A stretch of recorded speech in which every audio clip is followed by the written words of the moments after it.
Alright, thank you guys for showing up to the August makeup, September 6th safety Do we meeting. get extra credit for, September? May not. If you come to September, you can get bonus points. We have one in August, do we? No, this is technically the August safety meeting. Oh, okay. I was sick last Wednesday, so So you're gonna Alright. have another one for September? we will have one at the end of the month. for- Okay, good, for I'll be normal. back to work by then. Alright. So today we're going over trailer checks, HAZWOPER, and DVIR. We're going through our general HAZWOPER classes so we can knock them all out. And if you come to all the safety meetings or you watch them all online, you will get credit for your HAZWOPER training, and you won't have to come in here and do the computer work. So if you do it here in person or if you do it online, you'll get your credit. Alright. Can anyone tell me what's wrong with this trailer? Corroded. It's pretty dirty. We were just doing some random yard checks yesterday, and yesterday the parking lot was getting filled with. See you guys. Have a good day. Have a good one. So we noticed the parking lot was getting super stained, and it was probably from rain that would just come down and flood this stuff into the parking lot. So when we're under the rack, make sure we're washing these down really good, guys. Or else Erhan's gonna keep yelling at us. And We need to find a place to park them, other than that property here. we will work on that. Hey CJ, while you're talking about that, you guys might be able to correct me if I'm wrong, but Butler, does it have any water to rinse off? Butler, Butler, Yep. it does have water? Yep. Is it the Iowa station? You Hole somewhere? know where you turn your air on? Yeah, it's right there. Yeah. It's right there. Look right below, there's that, water line. Oh, there's water line there, Stretch out. okay, so you can get up there and wash it, whatever you need to. Because when you take that loading hose off and you slide it onto the rack, it just drips all over. I set it in the spill box first, Let it while drain I'm, all while I'm out. closing the lid and that. Okay. That seems to help, I mean. Okay. I didn't see that hose, so do a double check, guys, when you're in the parking lot, just, or next time you're under the loading rack, because when you're pulling out your samples, it's gonna get stuff all over this. And we recently had a situation where we noticed that the acid from taking our samples and stuff like that was getting into the swing bolts and corroding, and it's just not good stuff. So if you guys see a lot of corrosion or something looks like it's faulty, just let us know, and we'll try and get it fixed as soon as possible, and do your best to keep the area nice and clean and watered down. Alright, so leave room for your tank. It's come to my attention that a lot of us are filling our tanks to what the data plate says. So if it's 5,400, you're filling it to 5,400. That's not giving you the ample room. I know that helps with the slosh, but that hurts us in the long run, because when the tank is as full as it is, it's not leaving room for the Girard valve to do its job. It's not giving us any room in case of an emergency situation. So if you roll that tank, there's nothing we can do, because there's no air pocket. So I've been looking around, and there's no real rule because you don't follow the data plate, but a lot of like gas haulers will do like 95% rule. So if your data plate says 5,400, that means 5,100 is your limit. So try and make sure you're getting that consistently. Gas haulers will max their trailers out. I haul gas.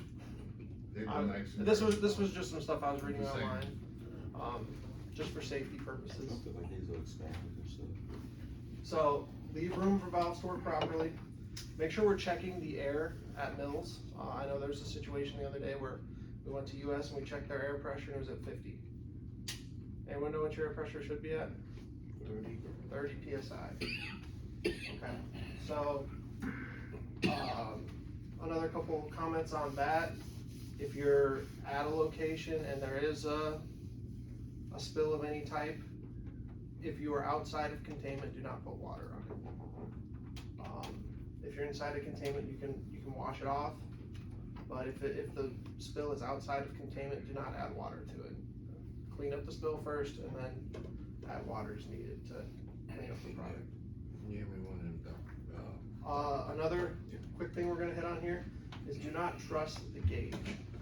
So I know we have this loading gauge, and I know that it's a big help, so you know you're at 70 and that's when you gotta go shut it off, or 63, go shut it off if you're in a steel. But this is not something we should be going off of. We need to be up by the trailer, eyeballing it. We need to be making sure that, we're not giving ourselves any room to make errors and spill product. Okay. So, heat tracing. Okay, so we are going to be, at the end of this, I'll be handing out some of these temperature guns. We got temperature guns for you guys.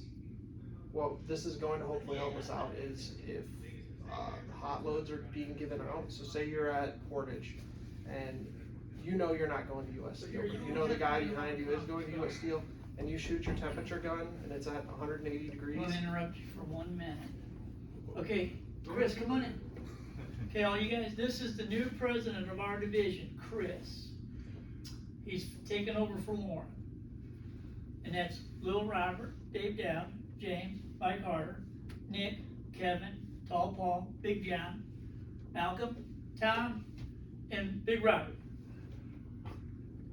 Well, thank you for what you're doing every day. This is not my first time in chemical distribution, which are manufacturing, which I'm sure you can learn more about it when you're curious. But I know this is the time of year when it's been 90 degrees and you've been wearing chemical suits all summer, and this is when you get worn down. So if you haven't heard it lately, you came from Univar? most recently, yes. No, where did you come from? Where that? I started out my career with Samsung Electronics in Austin, Texas, where I still live today. So Univar is the only, transportation that you're familiar with? No, sir. I built a chlor-alkali manufacturing and distribution company where I had about 40 drivers. We were delivering hydrochloric acid to well sites and caustic soda and sodium hypochlorite. FSTI. Yep. Okay, so you're pretty He knows. familiar with truck drivers, so. He is. He said, "Go get you guys in line." No, I told him harder. Hey, I'll put those words in. we're all unique, right? We all bring our own personalities and our strengths and weaknesses. So you know what? I appreciate all that, and I know you wouldn't be working here at PBS if you weren't holding to the highest standards. So I do know that. Okay, you're accepted. Are you going to Portage? I was gonna ask that. Should I go for it? Yeah. Go to it. This afternoon or I think tomorrow. I think. Go on and That's now. between you and Shane. So I think you should make it sure in that place over there. Unannounced. Yeah. And if you want chicken, they got plenty left over. Just call up like you But Fridge back there. I do plan on spending time in Portage and here in Rockport, definitely, I'm not remembering everyone's name today, but please, stick out your hand and I'll and call me out if I don't do it for you guys. So, I'm here for you. I'm here for this business, and that's, otherwise I'm not needed, right? So I wanna make sure you guys know that, and, I'm looking forward to joining this team. And Chris, this is normally where you'll set up. If you come in visiting, Okay. just come on in here and Okay. We're usually in the other conference room. let somebody else have it. Okay, today. Double.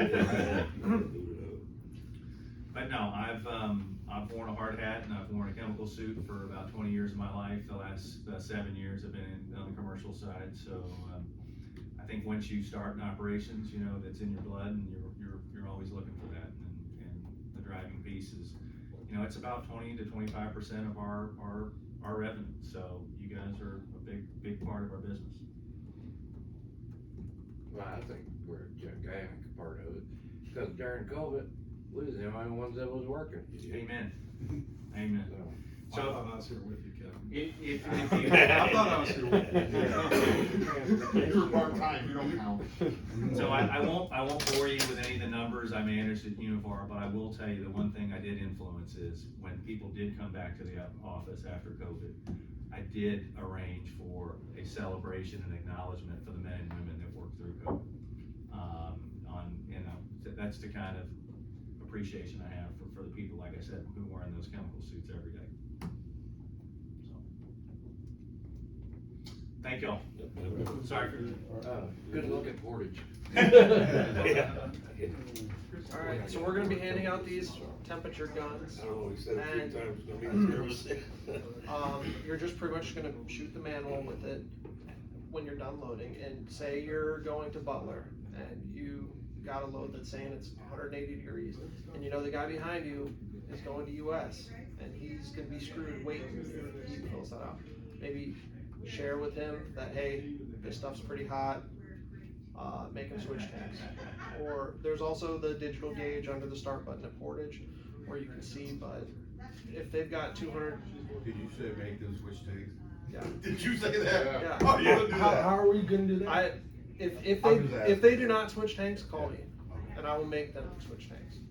But it's just ridiculous. We should not have a problem with hot loads of acid, especially when we have 200K of acid sitting in all the tanks. It's just flat out ridiculous. So if you know they're loading hot, and if you're going to US, call it out. Be like, hey, this. Where are the guns gonna be? Are they gonna be like? I will hand them out.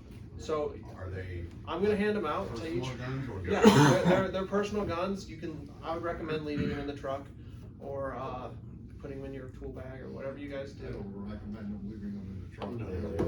No. Well, I mean, here's the thing, we're giving them out to you guys to hope that this helps with the hot load problem. What they have to do is take care of the management problem over at Portage and get those guys to get enough to do the job. So, but what we're trying to do here is help the guy behind you. So if you know that you're getting a hot load, and you know the guy who's behind you is going to US, maybe call it out. Are those ones like you get at Menards? I will hand them out at the end. I've got a bunch of them. Yeah. All right, so here's our fun, interesting HAZWOPER portion of the class.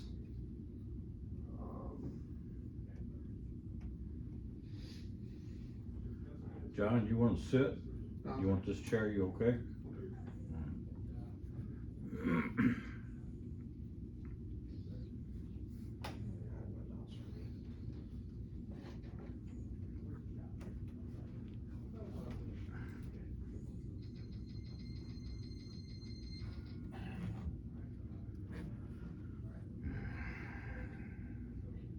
Welcome to HAZWOPER, Confined Spaces. For detailed information about how to complete this course and use all of its features, select Help. To proceed through this course, select the Next button. Due to their nature, confined spaces are dangerous areas in which to work. Limited airflow can cause the buildup and entrapment of hazardous atmospheres. In addition, potential physical hazards may include engulfment, extreme temperatures, slippery surfaces, moving parts, and others. Because the hazards of hazardous waste cleanup sites are only compounded when confined spaces are involved, it's important for workers to be aware of their roles and responsibilities to ensure safe confined space entry operations.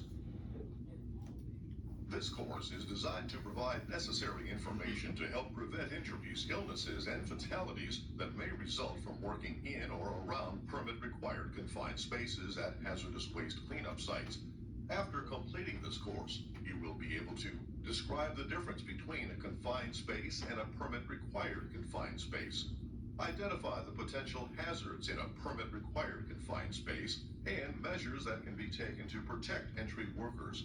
Recognize the information contained on an entry permit, how to use a permit, and the equipment used for safe entry. Explain the members that make up an entry team and the responsibilities of each member, including the entry supervisor, authorized entrance, and attendance. List some preparations involved for a permit-required confined space entry, along with the general procedures for entry and post-entry.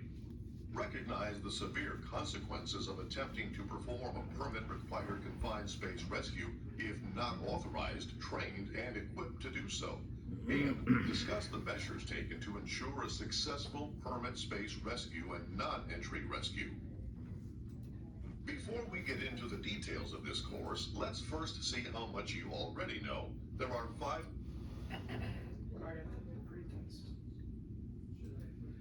working at a hazardous waste cleanup site, it's very likely you will have confined spaces on site.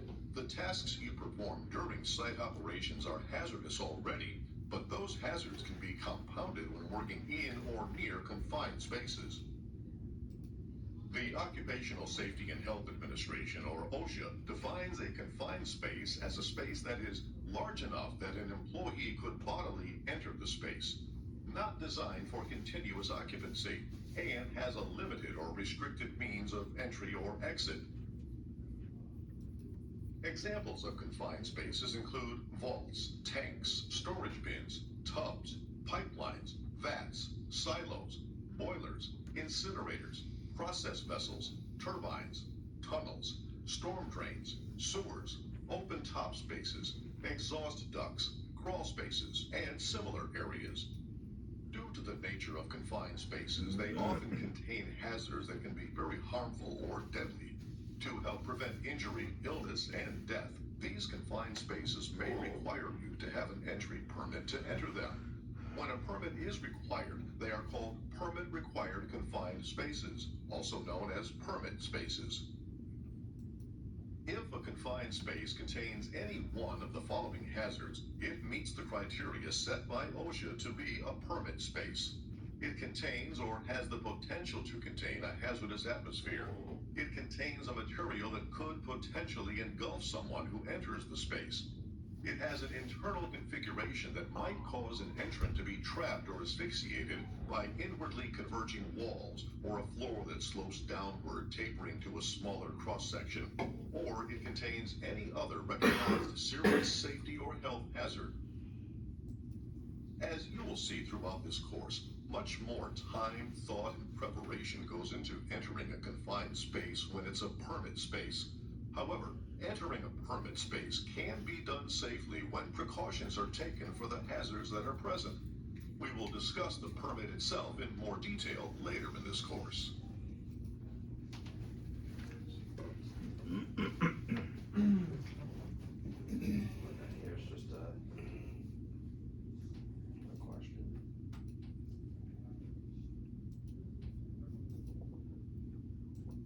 If your employer is covered by OSHA, your employer has responsibilities and is required by law to protect you. When it comes to permit spaces, one of your employer's requirements is to develop and implement a written permit required confined space program, also called a permit space program.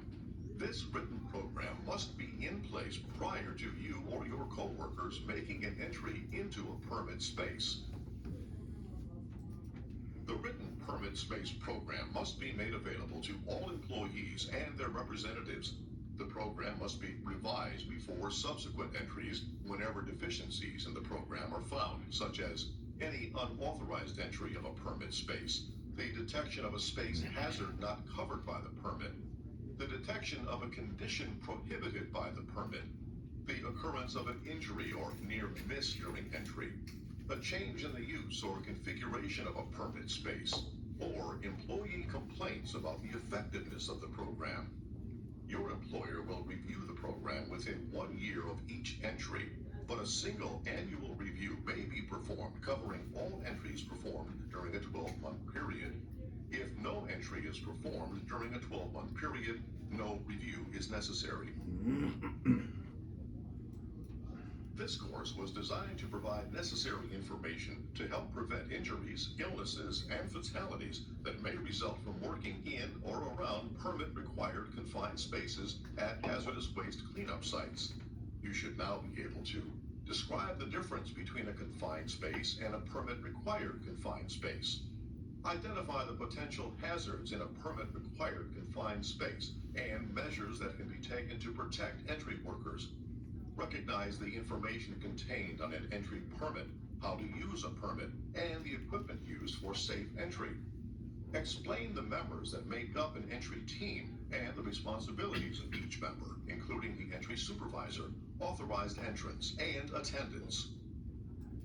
List some preparations involved for a permit-required confined space entry, along with the general procedures for entry and post-entry. recognize the severe consequences of attempting to perform a permit-required confined space rescue if not authorized, trained, and equipped to do so, and discuss the measures taken to ensure a successful permit space rescue and non-entry rescue.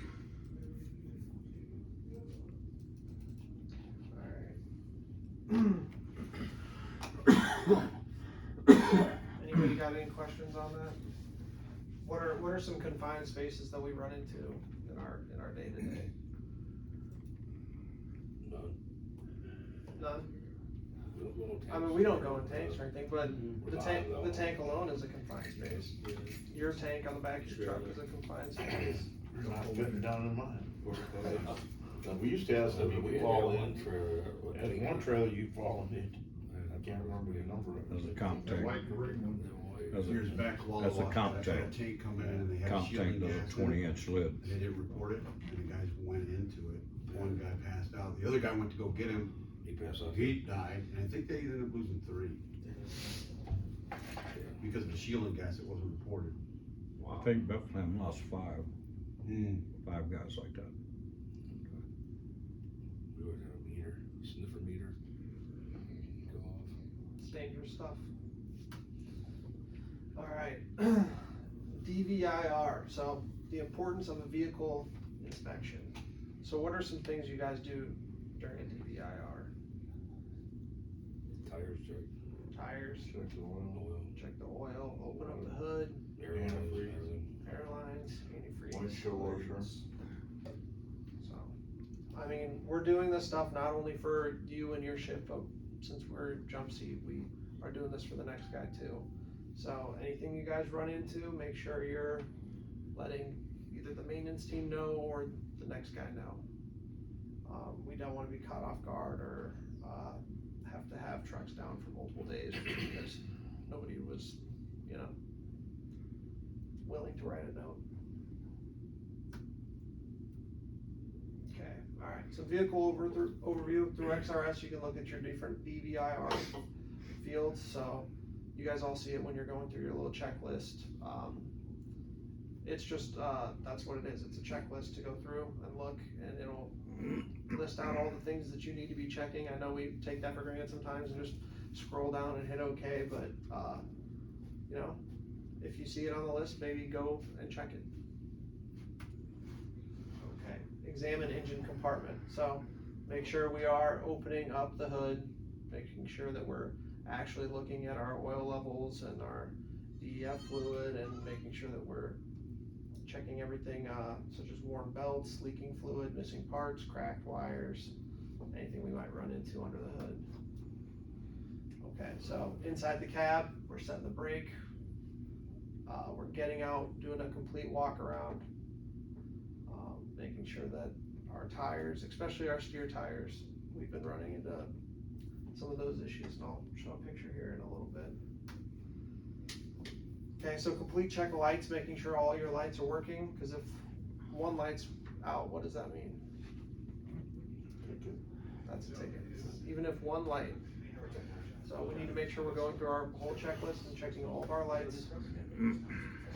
So making sure we're getting out, walking around, checking our signal lights, and finally when we're doing our slosh test, making sure we're doing a good brake, making sure everything's buttoned up and sealed. And do you guys get out and walk around after you do your slosh test too? I go up top and check the bolts. Just check everything, man. Double check everything. Okay, check the oil. Okay, so here was a picture that recently came out here. Does everybody see that tire? This one was not reported. Guys, if we're doing a proper post-trip inspection, this should be caught 1,000% of the time. So That little hole, I can see how you can miss that. That was this morning's tire. I mean, it's funny, but Yeah. if somebody doesn't check that could be really dangerous. Someone could lose their life over something like that, especially if it is a steer tire. The worst thing about that tire is it was run flat for quite a while. And when that tire peels apart, it comes around, wipes out all the rear air lines and all rear airbag suspension. It really messes things up real bad. Is that the inside or the outside? That was the inside. Oh, No, that's like So around the shoulder whoever part, finished it's got up some didn't shit walk all around and over kick the the tires when it was Chassis done. Oh, it was already flat, okay, that's. And Is that on the chassis? it was on the drive of the tractor, that's a tractor drive. Shit. It would've wiped out both fenders. It just about did, it just about come apart. So, And the driver this morning, day guy caught it, said he had a flat. Now, we just thought it was a flat, we didn't know it was like that, so. A little more than a flat. so this right here, guys, a prime example of why we do a complete walk around, why we kick all of our tires, why we are diligent with our check. 'Cause if somebody would've taken off with that thing, could've been bad. Okay, so make a checklist. Follow the checklist that the DVIR gives you. Make sure everything's buttoned up, making sure all your hoses are fastened, make sure that your internal and external valves are all in the off position and properly hooked up. Check the grounding system and the overflow sensors. Okay. Alright, so everyone knows, this is just some general information. Let the truck warm up. Make sure you're using our company fuel if possible.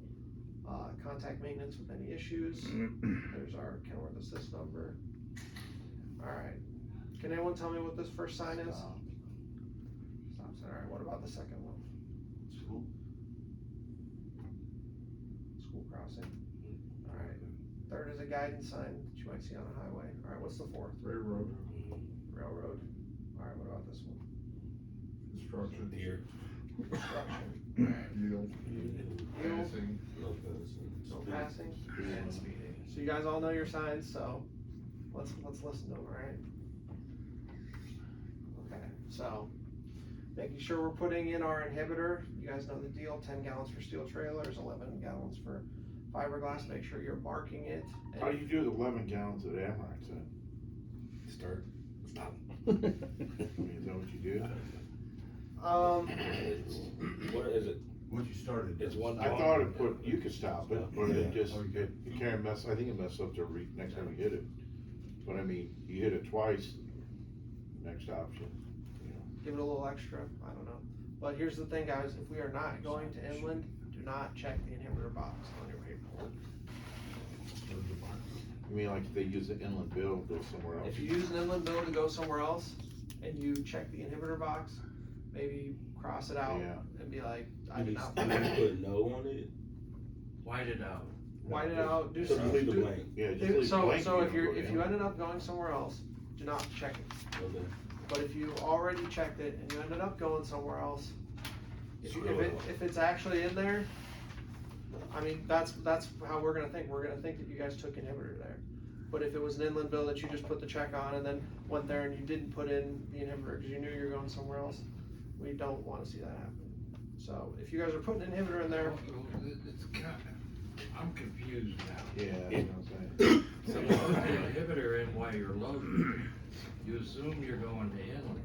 There's no You way to get take there. the inhibitor out. exactly. So what But, happens if you Wind go it there out and you on can't the bill. unload, you gotta go somewhere but else. if you're on an inland bill and you know you're going to US Oh. and you know that you didn't put an inhibitor in there, do not check the inhibitor. What if we get switched though? But is it yes You or still no? want us to scribble it out? If you get switched, just leave it checked.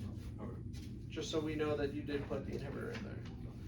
So, if I have an inland bill and I'm going to US, leave it blank or do I just check no? Yeah, according to that. Did you put inhibitor in it? Because I know Then I'm leave not it, leave it blank. I'll forget. Leave it blank. Okay. Make sure we're wearing PPE. Make sure we are checking the eye washes at the facility, guys, especially as we're, coming into that season. Alright, make sure we're updating our XRS and OmniTrax. They should have new updates coming out soon. I've been talking to them. Hopefully it'll help out with some of the problems we've been having. Does everybody know how to do that? Go to settings, you hit about, and then at the very bottom, there's gonna be an update your XRS relay and update your XRS mobile.